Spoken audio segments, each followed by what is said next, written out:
오늘 저는 창세기 6장 11절로 22절 말씀을 본문으로 해서 순종하면 부흥이 몰려온다. 이와 같은 제목으로 은혜를 나누겠습니다. 여러분, 일반적으로 부흥하면 교회에 사람들이 구름대처럼 몰려오고 예배당에 사람들이 가득해서 예배를 드리는 것, 그것을 부흥이라고 생각해요. 그런데 여러분, 성경의 진정한 의미는 조금 거리가 있습니다. 성경에서 부흥이라는 단어를 보면 한자로는 다시 부예요. 일어날 흥이에요. 영어로는 리바이벌이에요. 리뉴엘이에요. 여러분, 회복시키다, 소생시키다 그런 뜻이 있고, 원어로는 살다, 살아있다, 생명을 유지시키다, 소생하다 그런 뜻이 있어요. 다시 말하면 부흥이란, 성경이 말씀하는 부흥이란 새롭게 되어지고 다시 살아나고 다시 소생되는 게 부흥인 것을 믿으시기 바랍니다. 다시 말하면 여러분, 부흥은 뭐냐? 우리가 하나님 만나서 하나님 관계가 회복되는 거예요. 크고 위대하신 하나님을 내 눈으로 보는 거예요. 여러분, 그 영광이 사람들 앞에 막 드러나는 거예요. 이게 부흥입니다, 여러분. 그래서 내 영혼의 생명력이 회복되고 메말랐던 내 가슴에서 여러분, 우물에서 샘물이 솟듯 성령의 샘물이 솟아나고 영혼이 살아나는 것, 이것이 부흥입니다. 그런데 여러분, 이 부흥은 인간의 노력으로 안 돼요. 하나님이 임재하셔야 돼요. 성령이 기름 부어 주셔야 돼요. 그래서 마틴 존슨 목사님은 부흥을 뭐라고 말했냐? 다 같이 한번 읽겠습니다. 하나님의 성령의 흘러 넘침이며 오순절의 한 반복이다. 중요한 사실은 이것은 사람의 노력으로 오지 않고 하나님께로부터 온다는 것이다. 부흥이 뭐예요? 내 안에 성령의 강물이 막 흘러 넘치는 거예요.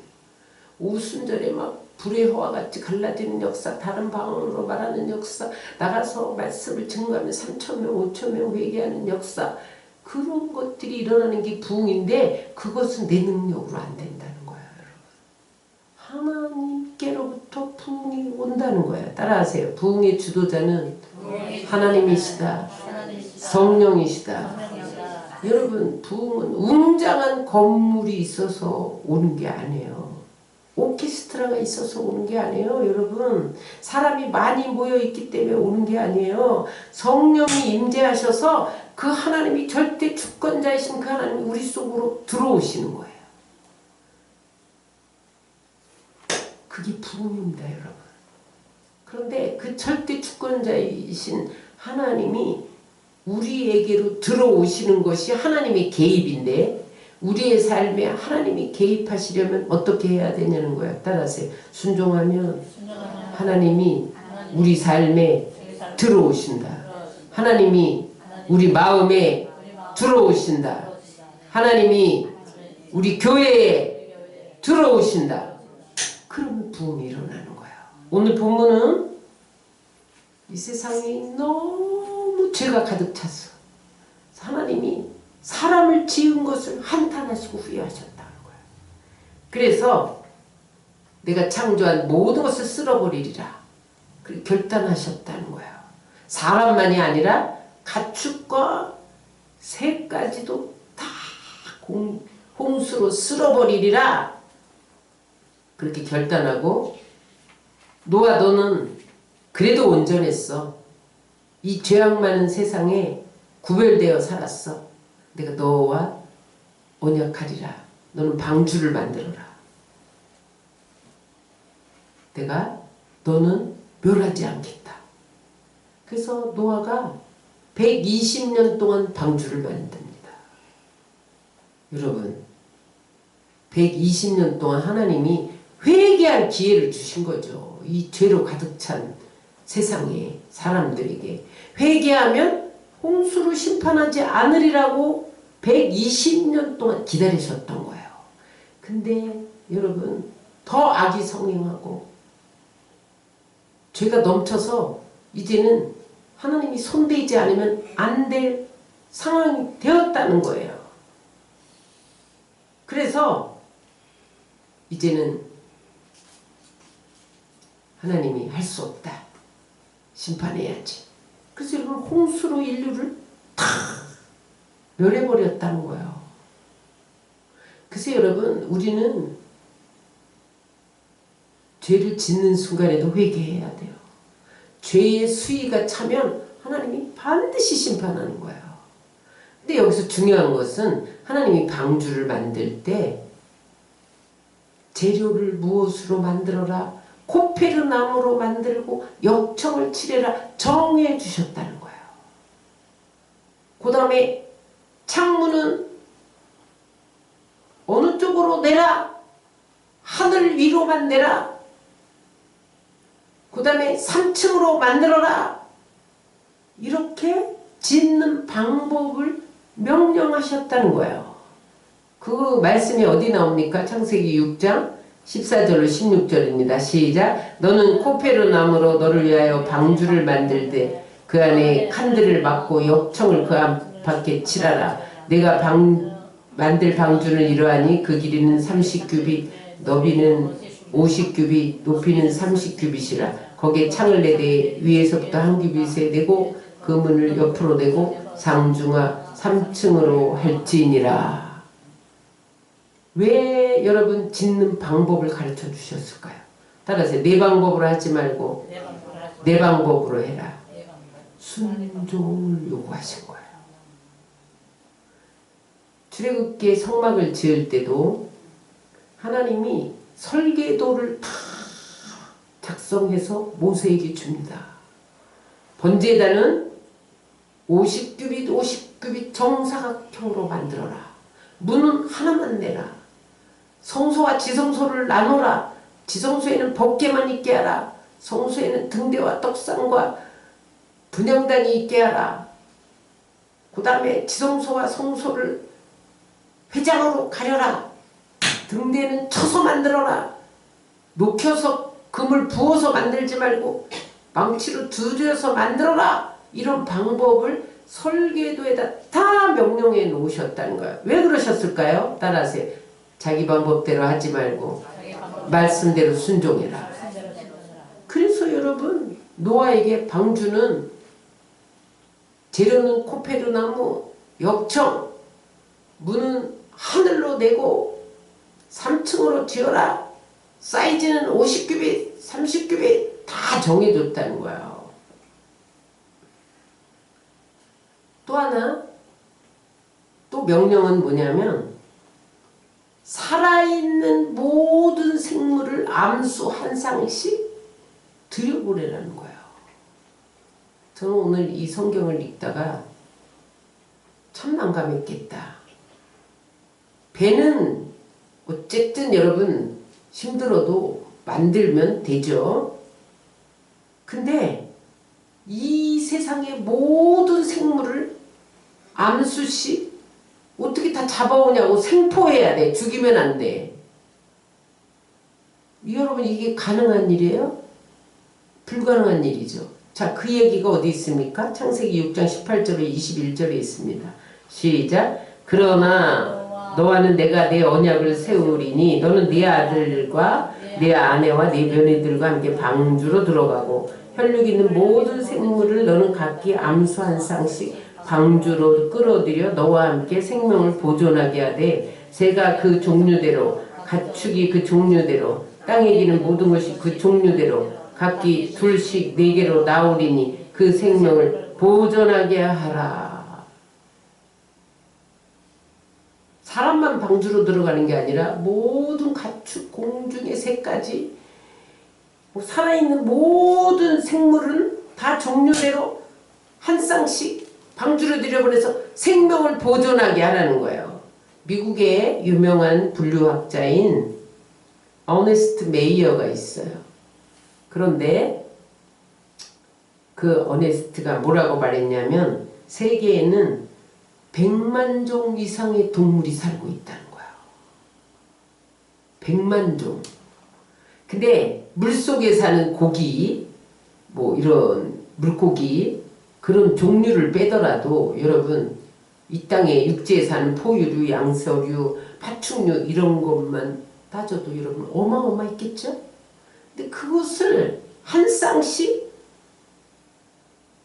방주로 들여 놓으라는 거예요. 생포해서. 여러분 그때 짐승을 잡는 도구가 있겠어요? 도구가 있어도 여러분 총이 있어도 생포를 해야 되는데 여러분 총으로 쏘면 다 죽잖아요. 여간 힘들지 않았을 거예요. 응? 또 뿐만 아니라 사자를 잡으려고 그러면 멱살을 잡으면 사자가 나를 확 물어서 죽일 수도 있잖아요. 여러분 우리 집에 방충망을 열어놨더니 모기가 한 마리 들어왔는데 모기를 잡을 수가 없더라고. 쫓아다니 수건을 던졌다가 채로 흔들었다가 모기 한 마리도 잡기가 너무 어렵더라고요. 여러분. 근데 여러분 사자를 어떻게 잡아? 호랑이를 어떻게 잡아? 날아다니는 새를 어떻게 잡아? 여러분 그때 뭐 그물도 없는데 생포해야 되는데 또 그 다음에 암놈 순놈 구분해서 한 쌍씩 집어넣으래. 저게 암놈인지 순놈인지 어떻게 알아? 어떻게 여러분 그렇게 많은 100만에서 물고기만 빼도 어마어마한 수십만일 거 아니에요 여러분. 어떻게 암수를 구별하냐고. 근데 여러분 오늘 노아 방주의 핵심 키워드는 따라서요. 다 준행하였더라. 창세기 6장 22절을 봅니다. 노아가 그와 같이 하여 하나님이 자기에게 명하신 대로 다 준행하였더라.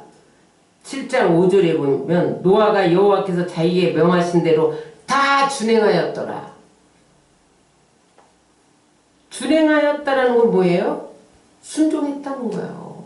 어떻게 준행했냐면 여러분 그가 순종했더니 어떤 역사가 일어났냐면 창세기 6장 20절에 보니까 암수 그 짐승들이 4개로 나오리니 7장 9절에도 보니까 하나님이 노아에게 명하신 대로 암수 둘씩 노아에게 나와 방주로 들어갔으며 7장 15절에도 보면 무릇 생명의 기운 있는 육체가 둘씩 노아에게 나와 방주로 들어갔으니 영어 성경에 보니까 they will come to you.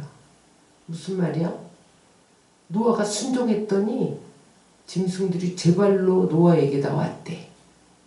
산에서 범이 암수가 슬렁슬렁 내려오는 거예요. 사자가 어디서? 지발로 걸어오는 거예요. 다 나왔대. 순종했더니 따라하세요. 순종하면 지발로 걸어온다. 노아가 잡으러 뛰어다닐 필요가 없어. 여러분 응? 지발로 겨우는데 그냥 들여보내기만 하면 돼. 노아 방주 문만 열어놓으면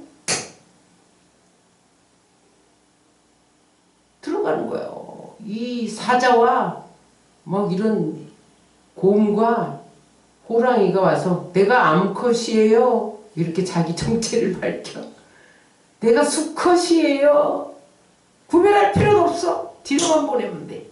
따라서 순종하면 하나님이 모아주신다.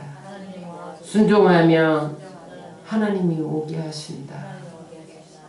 그게 여러분 부흥이에요?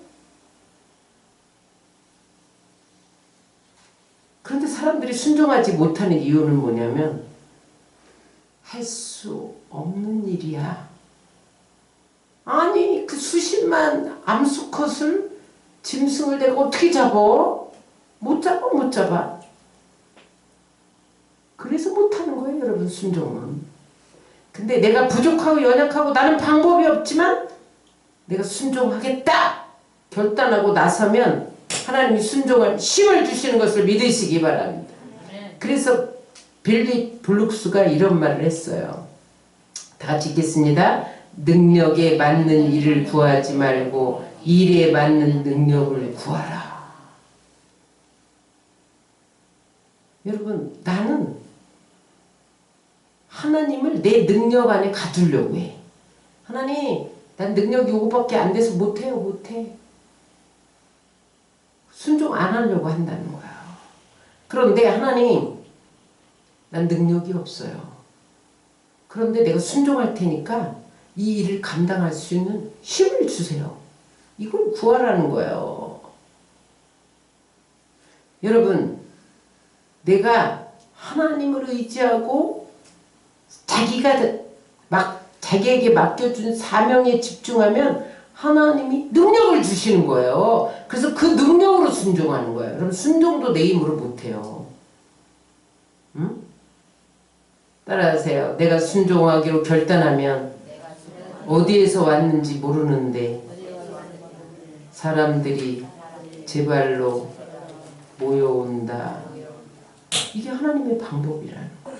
이게 부흥이에요, 여러분. 순종이 제일 중요합니다. 그래서 성경의 전체 맥이 순종하면 복을 받는다는 거예요. 불순종하면 심판받고 저주받는다는 거예요. 능력이 있어야 하지. 내가 뭘 가졌어야 순종하지. 사람이 없는데 어떻게 일을 하냐. 그건 2차적인 문제예요, 여러분. 노아의 핵심 키워드가 뭐라고요? 순종이에요. 따라서 순종하면 내 발로 찾아다니지 않아도 제 발로 온다. 사업도 마찬가지, 장사하는 것도 마찬가지요, 여러분. 내가 순종하면 사람들이 물건 사러 온다니까. 저절로 지 발로 온다니까요. 돈 싸들고 투자자가 온다니까요. 순종이 먼저예요. 능력이 먼저가 아니에요. 사람이 먼저가 아니에요. 스펙이 먼저가 아니에요, 여러분. 백그라운드가 먼저가 아니에요. 누구에게 줄 서느냐가 문제가 아니에요. 자기 경험과 지식이 문제가 아니에요. 사도 바울을 보세요. 사도 바울이 유럽에 가서 복음을 증거하기로 하는데 길이 안 열리는 거예요. 그래서 그냥 아시아에만 전해야겠다. 근데 성령이 막으시는 거예요. 그래서 웬일인가 하나님, 보여주세요. 보여주세요. 왜 아시아에 복음을 전하려고 하는데 하나님의 일인데 안 열립니까? 기도하는데 하나님이 환상을 보여준 게 마케도냐 환상이잖아요. 마케도냐의 사람이 나타나서 건너와서 우리를 도우라. 그래서 여러분 순종하고 간 거예요. 아무것도 없어. 그래서 이제 유럽의 첫 성인 빌립보 성에 도착했는데 누가 피켓 들고 나와서 바울을 환영합니다 이럴 줄 알았는데 한 사람도 없는 거예요. 어디로 가야 됩니까? 아이고, 가서 먼저 기도나 해야겠다. 기도처를 찾는데 여러분 거긴 회당이 없는 거예요. 그래서 강가에 그냥 한가한 곳에 가서 기도를 해야겠다. 그리고 강가에 나갔는데 아낙네들이 모여 앉아서 수다를 떨고 있는 거죠. 거기 가서 복음을 전했는데 거기서 루디아를 만났잖아요. 그 루디아는 자주장사인데 그때 자주장사는 오늘날 말하면 패션의 1인자, 오늘날 말하면 삼성물산 이런 정도 거부였어요. 왜냐면 자주 옷감으로 물들이려면 한 벌 물들이려면 1,000,000원 들었어. 올 시가로. 그러니까 여러분 자주장사는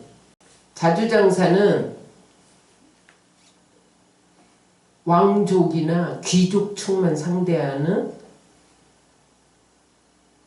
패션 업계의 1인자였단 말이에요. 하나님 그 사람의 마음을 열어서 자기 집을 교회로 내놓은 거죠. 그게 빌립보 교회잖아요. 그냥 순종하고 갔더니 하나님이 재벌을 붙여주셨어. 그 다음에 교회도 없는데 자주정사의 맨션 아파트를 열었어. 교회로. 거기서 여러분 예배드리기 시작했는데 그 이후로 로마 갈 때까지 자주장사가 스폰서가 된 거예요. 따라서 순종하면 사람이 몰려온다. 순종하면 돈이 몰려온다. 그래서 이제 유럽으로 갔는데 여러분 바울이 그뿐만 아니라 고린도에 가서 복음을 전하다가 브리스가와 아굴라를 만나잖아요. 근데 이 사람들이 천막장사야. 장막장사. 바울도 장막장사였잖아요. 근데 그 돈을 벌어가지고 바울을 서포트하는 거예요. 응? 근데 난 이제 에베소로 갈래. 그때 또 에베소에 먼저 가서 집을 사갖고 자기 장막을 교회로 내놓는 거예요. 그 다음에 에베소에서 귀신 들린 점치는 여종의 귀신을 쫓아줬더니 그 점치는 귀신을 통해서 돈 벌어먹던 우상장사들이 아데미 우상을 만들어서 팔던 장사들이 바울을 돌로 쳐 죽이려고 여러분 아우성을 치잖아요. 그랬더니 브리스라와 아굴라가 뭐래. 내 목을 쳐라. 목이라도 대신 내놨다는 거예요. 나는 죽어도 돼. 바울은 복음 전해야 돼. 나는 죽으면 천국. 내 목을 쳐. 가루가 같다는 거예요. 목이라도 내놓는 브리스가와 아굴라를 붙여주셨다는 거예요. 로마로 가면서 여러분 수없이 감옥에 갇힐 때 여러분 옥중 뒷바라지 하느라고 병들어 죽은 아리스타고 에바브로 디도가 있었어. 옥에까지 쫓아와서 뒷바라지 하면서 자기들은 병들어 죽었어요. 어? 빨래할 사람 없고 밥해줄 사람 없으니까 베베 집사가 따라 붙었어. 그래서 여러분 바울 곁에 80명의 헌신되고 충성된 바나바, 여러분 뭐 누가, 디도, 실라, 뭐 디모데, 뭐 그런 사람들이 있었기 때문에 그가 1세기를 복음으로 뒤흔들어 놨던 거예요. 따라서 순종하면 일꾼들이 몰려온다. 여러분 우리의 부족은 능력의 부족이 아니에요. 스펙의 부족이 아니에요. 인맥의 부족이 아니에요. 순종의 결핍입니다. 절대 순종하면 하나님이 열매를 주시는 거예요. 응? 따라하세요. 순종하면 기적이 일어난다. 그래서 순종은요, 내 수준이 아닌 하나님 수준에서 승리를 경험하는 통로예요. 순종 안 하면요, 하나님 수준의 승리를 경험할 수가 없어요. 노아의 방주는요, 조타장치가 없어요. 운전대가 없어. 동력이 있어요? 무슨 엔진이 있어요? 없어요. 그냥 물이 떠다니는 거야, 배. 왜 여러분 하나님이 운전대를 안 만들었어요? 노아야 운전해라! 그렇게 명령하지 않으셨어요. 응? 거기다 모터를 달아서 통통통통 그렇게 가게 해라. 이렇게 명령 안 하셨어요. 그냥 물에 맡겨! 내가 알아서 파도 타기에서 보호하리라. 맡겼단 말이에요. 그게 순종이죠, 여러분. 따라서 맡기는 것이 순종이다. 폭발적인 능력과 폭발적인 축복과 폭발적인 부흥이 없는 것은 폭발적인 순종이 없기 때문이에요. 순종 안 하면 초라하게 살 수밖에 없어요, 여러분. 여러분 왜 초라하게 삽니까? 순종의 결핍입니다. 돈이 없어서 초라한 게 아니에요, 여러분. 순종이 부족하면 여러분 삶이 초라해지는 거예요. 히브리서 11장은 노아가 순종함으로 방주를 지었다라고 증언합니다. 노아가 어떻게 120년 동안 그 방주를 지을 수가 있었냐는 거예요. 어떻게 수십만의 암수컷 짐승들 새를 생포해서 방주로 들여보낼 수가 있었냐는 거예요, 여러분. 순종했더니 하나님이 다 몰려오게 해서 방주로 들여보내고 110년 동안 역청을 치래라, 코페르나무를 해라 다 준행했더니 물이 40주 40년 퍼부어도 끄떡하지 않았다는 거예요. 운전하는 사람 없어도 하나님이 운전했다는 거예요. 여러분 따라하세요. 내 인생에서 순종하면 능력 폭발이 일어난다. 축복 폭발이 일어난다. 부흥이 일어난다. 부흥이 뭐야? 살아나는 거예요. 회복되는 거예요. 새롭게 되는 거예요. 여러분 삶이 회복돼요. 사업이 살아나요. 여러분 건강이 살아나요. 이게 부흥이에요, 여러분. 무슨 교회에만 부흥이라는 말을 쓰는 게 아니라 내 심령이 부흥되고 내 삶이 부흥되고 이 나라가 부흥되고 세계가 부흥되는 거예요. 그래서 여러분 따라하세요. 주님 말씀하시면 내가 나아가리다. 이런 찬양이 있잖아요. 주님 말씀하시면 순종해야 돼요. 그런데 하나님이 내가 순종하지 않아도 하나님은 일하세요. 그런데 나에게 한 가지 순종을 요구할 때가 있어요. 그것만 하면 돼. 내가 하나님의 뜻을 알았어요. 아프리카 선교사에게 우물 하나 파줘라. 하나님 그러셨어요. 근데 하나님 돈이 없는데요.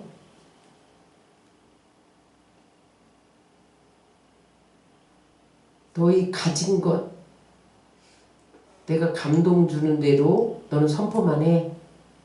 하나님이 저에게 요구한 것은 선포만 하라는 거예요.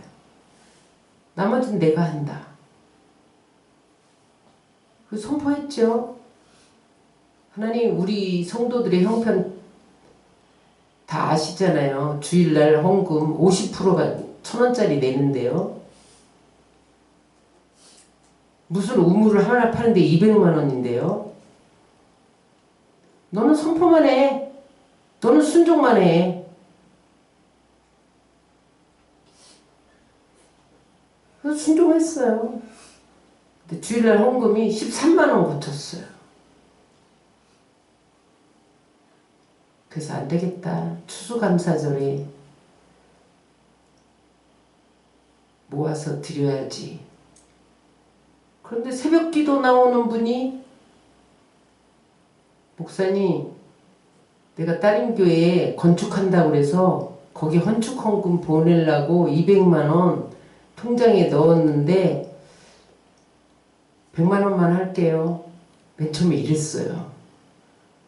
그래서 할렐루야 감사하죠. 기도합시다. 기도하는데 막 울더니 나중에 통장에 보니까 200만 원이 왔어요.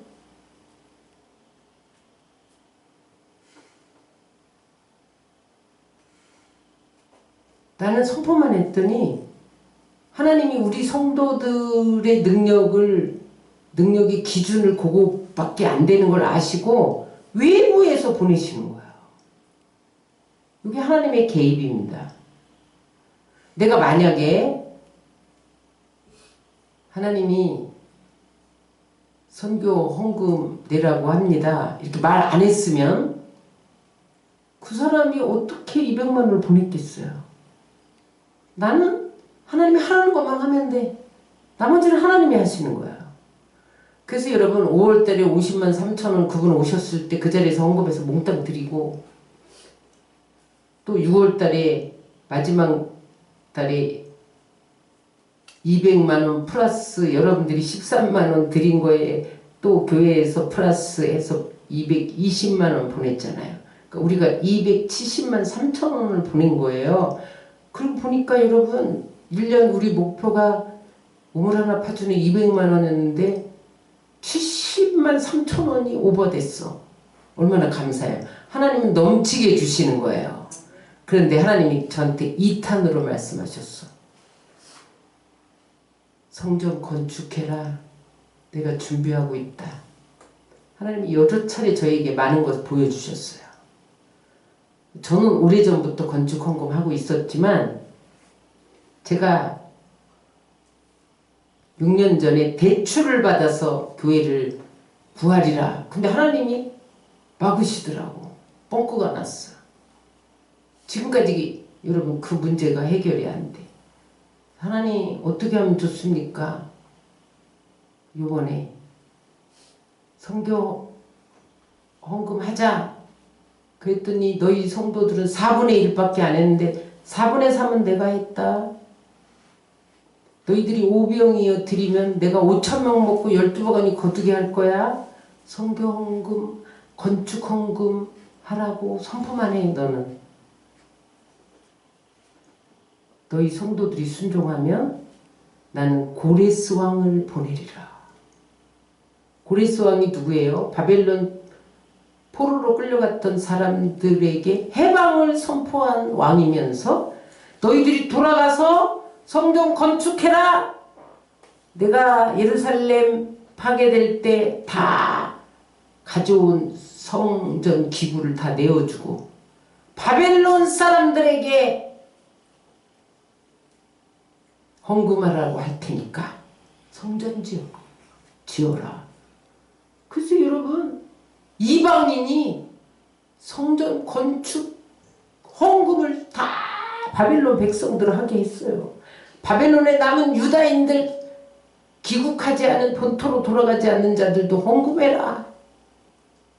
그래서 여러분 예루살렘 재건이 이방인들의 손에 의해서 지어진 거예요. 여러분 물론 유대인들도 함께 했지만 나는 그 말씀을 주시는 거예요. 넌 선포만 해. 순종하면 내가 고레스 왕을 보낼 거다. 순종하실래요? 안 하실래요? 여러분 하나님이 개입하실 때 우리에게 요구하는 부분이 있어요. 분명히. 그것만 하면 돼. 노아에게 방주를 코페르나무로 만들어. 역청만 칠해. 3층으로 줘. 문은 하늘로 내. 암수컷 한 쌍씩 들여보내. 요것만 해라. 나머지는 하나님이 다 하신 거예요. 여리고성이 무너질 때 너희는 돌기만 해. 이게 순종할 부분이야. 돈다고 여러분 무너집니까? 순종하기 어려운 거예요. 근데 말하지 마. 왜 말하지 말라고 그랬을까요? 돈다고 무너집니까? 요런 불평하지 말라는 거예요. 요런 믿음 없는 말 하지 말라는 거예요. 말하지 마! 돌기만 해. 돌기만 했더니 무너졌잖아요. 여러분 동기 중요한 게 아니에요. 순종했더니 하나님이 무너뜨렸다는 거예요. 따라하세요. 하나님이 요구하는 것만 순종하면 된다. 여러분 하나님이 내가 하나님의 뜻을 알았어. 세상을 체험해 열방을 향해 가라. 뜻을 알았어요. 근데 하나님이 어떻게 가라 그렇게 방법을 말씀해 주셨어요. 그래서 내가 어떻게 가야 되지? 이렇게 가야 되나? 근데 하나님이 아무 말씀도 안 하셨어. 그러면 여러분 가만히 있으면 돼. 하나님이 아무 말씀 안 하실 땐 가만히 있는 게 순종이요. 지발로 뛰어다니면 안 돼. 하나님이 아무 말씀 안 하시면 가만히 있는 게 순종이라니까요. 그런데 나는 지금 사업해야 되는데 너 선교해라 이러시는 거예요. 그럼 선교해야 돼. 나와 관계없는 거라도 하나님이 하라면 해야 돼. 그게 순종이에요, 여러분. 그러니까 하나님이 개입 안 시킬 때는 가만히 있으면 돼. 개입시킬 때는 하면 돼. 나와 관계없는 것을 지시해도 그걸 해야 돼. 그게 순종이에요. 그럴 때 하나님이 나머지를 행하시는 것을 믿으시기 바랍니다. 여러분, 베드로가 밤이 맞도록 고기를 잡아봤는데 한 마리도 못 잡았어. 새벽에 동 텄는데 예수님이 말씀을 전하는데 무리들이 너무너무 몰려와서 아주 뭐 웅신을 할 수가 없는 거야. 그러니까 야, 너희들 고기 잡았냐? 못 잡았습니다. 그물 씻고 있습니다. 한 마리도 못 잡았습니다. 근데 내 배에 올라서 말씀 좀 전하자. 그래서 빈배를 빌려준 거예요, 베드로가. 예수님이 거기 올라타서 무리들에게 말씀을 전한 다음에 그 빌려준 값으로, 삭스로 하나님이 어떻게 하시나 보세요. 깊은 곳에 가서 그물을 던져라! 명령하시는 거야. 여러분, 베드로가 갈릴리에서 잔뼈가 굵어서 지금 이 시간에 어디에 고기가 있고 지금 밤에는 고기가 많지만 낮에는 고기가 다 숨어요. 이 시간에는 고기가 없는 시간인 걸 다 알아요. 자기 경험과 지식과 상식으로는 여기 그물을 던지면 빈탕이야. 여러분, 이해가 안 되는 거죠. 따라서 이해할 수 없을지라도 그대로 하는 게 순종이다. 근데 베드로가 뭐라고 그래요? 5장 7절을 읽겠습니다. 5장 5절 읽겠습니다. 시몬이 대답하여 이르되 선생님 우리들이 밤이 새도록 수고하였을 때 잡은 것이 없지만 말씀에 의지하여 내가 그물을 내리리다. 그래서 그물을 쫙 내렸어. 이미 다 씻어놨는데 다 접었는데 이제 심하게 했다 이 말이에요. 일 마쳤어. 고기는 이제 못 잡아. 이제 없어 고기가. 근데도 하나님 말씀에 의지하여 내가 순종하리이다. 고기를 내렸더니 하나님이 그 순종 위에 고기들을 움직이기 시작했어. 고기들을 몰아가기 시작해서 베드로의 그물로 들어가라 명령하셨어. 고기들이 갑자기 대서양에서 몰려. 먼 데서 숲속에 그 숲풀 속에 숨었다가 다 기어 나와갖고 베드로의 그물에 몰려 들어간 거예요. 따라서 내가 순종하면 하나님이 물고기를 명하신다. 물고기 지 맘대로 다니는 게 아니야. 하나님이 명령해야 다니는 거예요. 어디로 가라. 물고기도 다 피조물이잖아요. 하나님 손에 있어요. 하늘과 땅의 권세가 다 하나님 손에 있는 거예요. 부하기가 하나님 손에 있는 거예요. 강하게 하신가 높임과 낮춤이 하나님 손에 있는 거예요. 그랬더니 어떻게 됐어요? 하나님 물고기들을 몰아넣어 주니까 5장 7절을 다 같이 읽겠습니다. 그렇게 하니 고기를 잡은 것이 심히 많아 그물이 찢어지는지라. 이에 다른 배에 있는 동무들에게 손짓하여 와서 도와달라 하니 그들이 와서 두 배의 채움에 잠기게 되었더라. 세상에 한 사람이 순종했더니 이웃 배까지 횡재를 만났네. 따라서 내가 순종하면 가족이 잘 된다. 내가 순종하면 사업이 잘 된다. 한 사람의 순종을 통해서 공동체가 부흥되는 거예요. 내가 순종하면 교회에 부흥이 온다.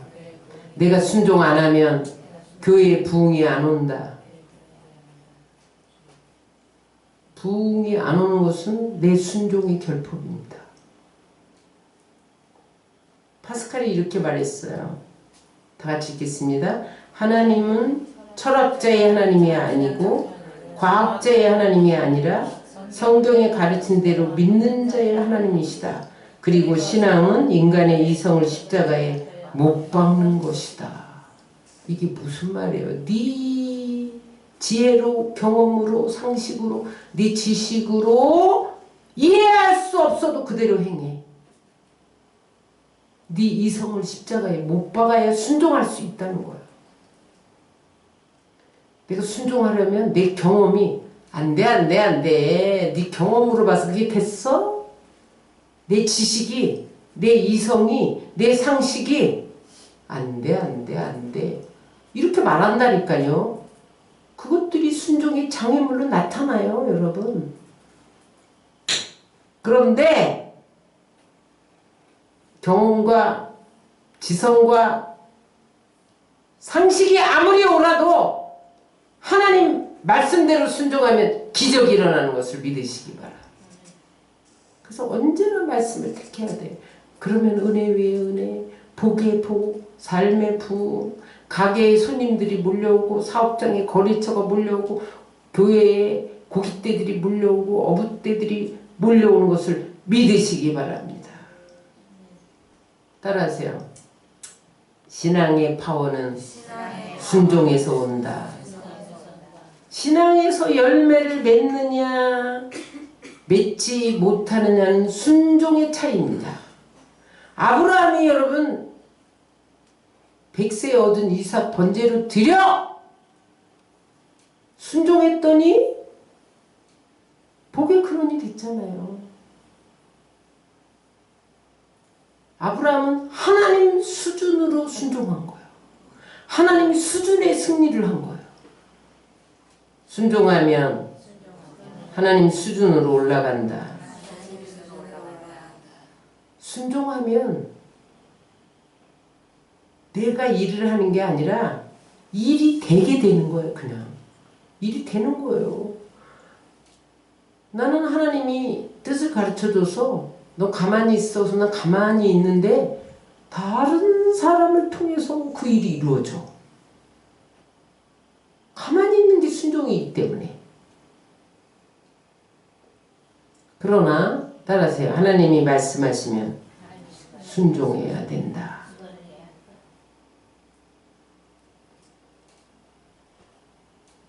엘리야가 이스라엘이 하도 바알 신을 섬기고 우상 숭배하니까 하나님이 엘리야를 통해서 야 아합에게 외쳐라. 3년 6개월 동안 비를 내지 아니하리라. 비를 내리지 아니하리라 외쳐라. 그랬어요. 왜 그랬을까요? 바알 신이 비를 주는 신이라고 믿고 바알을 의지하는 이스라엘 백성들을 회개시키려고 하나님이 내가 비 안 내리면 비 못 내리는 거야. 그거 보여주려고. 바알이 비 내리는 신이 아니라 내가 비를 주는 신이야. 이것을 보여주려고 3년 6개월 동안 가뭄을 선포하라 그랬어요. 가뭄을 선포했잖아요. 그랬더니 여러분 온통 온 산이 황토빛으로 변하고 먹을 물도 없이 깡말랐단 말이에요. 3년 6개월 동안 비가 안 왔다고 생각해보세요. 여러분 한 달만 가물어도 높바닥이 쩍쩍 갈라진다니까요. 여러분. 그랬더니 하나님이 너는 그리시네가로 가라. 거기 물이 있어. 하나님 물이 있는 곳을 다 아세요. 다 말라도 물 있는 곳을 아신다니까요. 거기 가면 까마귀가 너를 먹여다 주고 그리시네가에 물이 흐르니까 그거 먹고 살면 돼. 순종하고 갔어요. 여러분 만약에 다 깡말랐는데 무슨 그리시네가에 물이 있겠습니까? 순종 안 했으면 엘리야는 죽은 거예요. 순종했더니 여러분 까마귀가 아침 저녁으로 떡과 물을 물어다 주잖아요.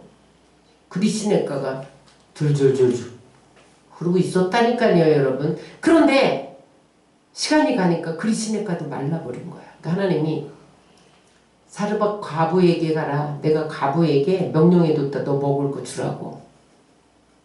근데 여러분 사르밧이 시돈 땅이에요. 시돈 땅은 이세벨의 그 고향입니다. 바알의 본거지예요. 거기 이세벨이 살고 있어요. 이세벨의 아버지가 거기 제사장이야. 꼭 거기 가면 여러분 엘리야는 잡혀서 죽을지도 몰라. 근데 여러분 가라니까 순종하고 간 거예요. 갔더니 그 과부가 저기서 보니까 땔감을 줍고 있어. 나무를. 가갖고 물 좀 달라. 먹을 것도 좀 달라. 그랬더니 이 과부가 하나님의 사람인 걸 딱 알아보고 이렇게 말해요. 아무것도 없어요. 지금 기름 한 방울 밀가루 한 움큼 요거 만들어서 먹고 죽으려고 나뭇가지 죽고 있어요. 그래서 당신에게 떡을 못 줘요.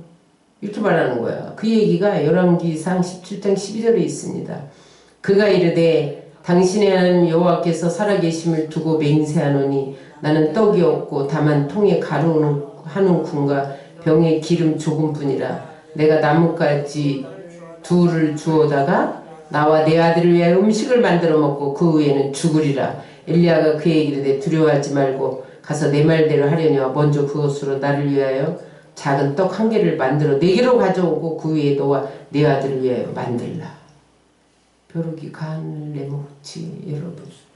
그거 갖고 와서 자기를 먹게 하래. 이게 하나님의 선지자로 여러분 할 소리야? 근데 여러분 사르밧 가부가 믿음의 사람이야.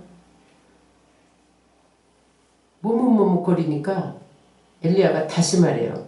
네가 그렇게 하면 가뭄이 닿을 때까지 기름병에 기름도 떨어지지 않고 네 뒤주에 밀가루 안 떨어진다니까. 하나님이 내게 그렇게 말씀하셨어. 순종해. 이렇게 말해요.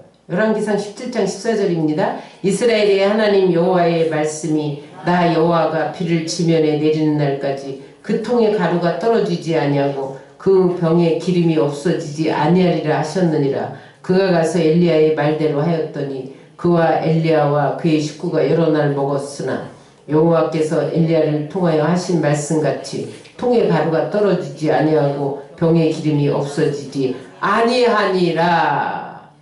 여러분 만약에 이 사르밧 가부가 싫어요. 나는 그냥 이거 떡해서 나하고 아들만 먹을 거예요. 줄 게 없어요. 그리고 자기만 먹었으면 어떻게 됐을까요? 먹고 죽었겠죠.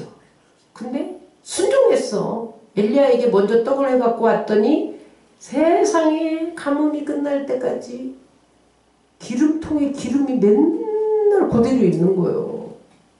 응? 밀가루통에 밀가루가 줄지 않는 거예요. 떨어지지 않는 거예요.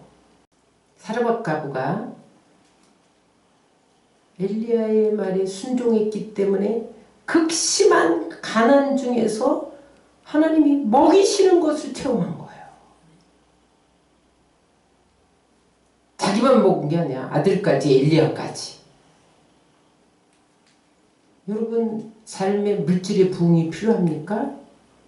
사르밧 과부처럼 마지막 먹고 죽을 수밖에 없는 것을 드려보세요. 순종이 힘이다. 순종이 능력이다. 순종이 회복이다. 순종하면 가게에 손님이 몰려온다. 사업에 거래처가 몰려온다. 주님이 책임져 주신다. 부흥이 몰려온다. 방주에 여러분 가축과 새들이 지발로 걸어 들어왔잖아요. 노아가 순종하니까. 베드로가 밤에 맞도록 수고했는데 한 마리 물고기를 잡지 못했는데 여러분 말씀에 순종하여 그물을 내리니까 찌르도록 잡혔잖아요. 고깃대가 몰려왔잖아요. 여러분 사르밧 과부가 기름과 밀가루가 다 떨어진 마지막 한 움큼 한 방울의 기름을 엘리야의 손에 하나님의 사람의 손에 얹었을 때 여러분 가뭄이 닿도록 떨어지지 않고 아들과 엘리야까지 먹고 살았잖아요. 여러분 이 부흥을 경험하는 여러분들 다 되시기를 주의 이름으로 축원합니다. 기도하겠습니다.